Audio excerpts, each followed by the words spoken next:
ہم جو چیز خریدتے ہیں اس کے اوپر بھی جی ایس ٹی پے کریں, ہم سیلریز کے اوپر بھی پے کریں. جو ہماری ٹیکس کی ریشو ہے وہ آلموسٹ 100 کر دی گئی ہے, ڈبل کر دی گئی ہے. سیلریڈ کلاس پر ایک طرح سے ٹیکسز کا, انکم ٹیکس کا ایک بم گرایا گیا ہے. میں یہ سمجھتا ہوں کہ یہ ناانصافی ہے. میں خود ایک ایسی ٹیکس سلیب میں فال کرتی ہوں جہاں پہ میرے اوپر جو ٹیکس ہے وہ 50% سے زیادہ بڑھا دیا ہے, اور میرا حکومت سے ایک ہی سوال ہے کہ جتنا ٹیکس ہم پے کرتے ہیں کیا ہمیں اتنا فیسیلیٹیٹ کیا جاتا ہے؟ دی آنسر از نو. اور وہ سارا سیکٹر جو کہ ٹیکسیبل ہے, جن کو ٹیکس دینا چاہیے, وہ سارے جتنے عمراء ہیں, جتنے تاجر حضرات ہیں جو ٹیکس نہیں پے کرتے, کیا ان سے ٹیکس لینے کی کوئی پالیسی بنائی ہے گورنمنٹ نے؟ I think no.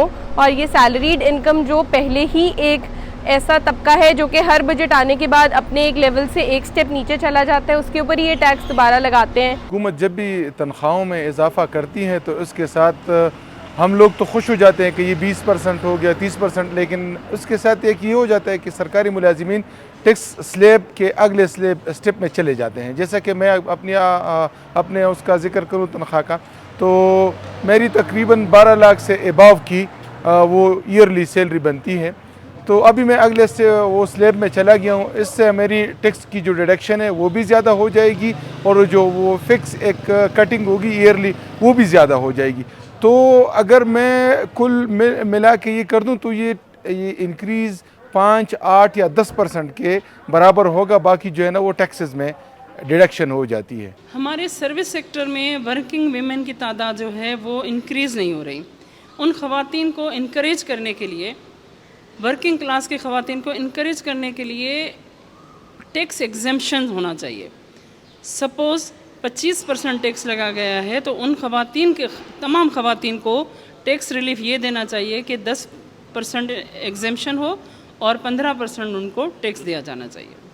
میرا گورنمنٹ سے یہ مطالبہ ہے کہ خواتین کو انکریج کریں, وہ زندگی کے ہر شعبے میں گھروں سے باہر نکلیں اور سروس سیکٹر میں آئیں اور سوسائٹی کو سرو کریں, ایمپاورڈ بنیں.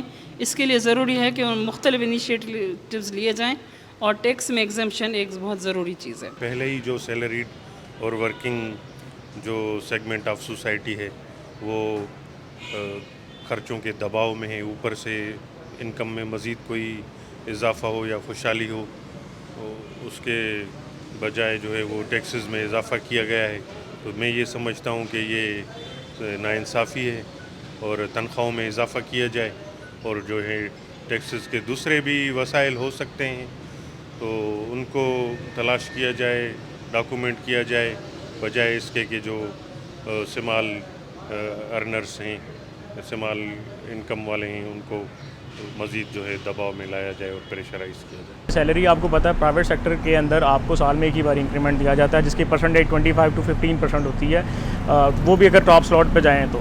لیکن جو ٹیکسیشن امپوز کر دی گئی ہے اٹ از اراؤنڈ اباؤٹ 100%. سو اگر میں ایز این امپلائی بات کروں تو ہمارے ایکسپینسز جو ہیں ایز کمپیئر ٹو ٹیکسیشن بہت زیادہ ہو گئے ہیں, اور آئی نگیٹ دس ٹیکسیشن لاز. میرے اکارڈنگلی گورنمنٹ کو اس چیز کے اوپر ریکنسیڈر کرنا چاہیے اپنے ڈیسیجن کو, کہ پاکستان ان ملکوں میں سے بلانگ کرتا ہے جہاں پہ صرف سیلریڈ پرسن جو ہے نا وہی ٹیکس پیئرز ہیں زیادہ. تو ایک آلریڈی طبقہ جو آپ کو ٹیکس پے کر رہا ہے اس کے اوپر دوبارہ اتنا زیادہ برڈن امپوز کر دینا, میرے خیال سے یہ ایک زیادتی ہے عوام کے ساتھ, اور گورنمنٹ کو پرہیپس اس پہ دوبارہ اپنے ڈیسیجن کو ریکنسیڈر کرنا چاہیے. اصل میں ان کو چاہیے کہ یہ اپنے ٹیکس نیٹ کو بڑھائے. پرائیویٹ سیکٹر میں اور سرکاری جو سیکٹر ہے, سرکاری ملازمین ہیں, وہ تو گنے چنے لوگ ہیں نا. یہ سارے ملک میں تو بہت سے لوگ ہیں نا, تو جب ٹیکس نیٹ کو یہ بڑھاتے ہیں تو انکم ٹیکس کو بڑھانے کے بجائے, اور یہ سرکاری سیلریز پہ یا پرائیویٹ سیکٹر پر ان کو چاہیے کہ وہ ٹیکس نیٹ کو بڑھائے اور ٹیکس اصلاحات کرے.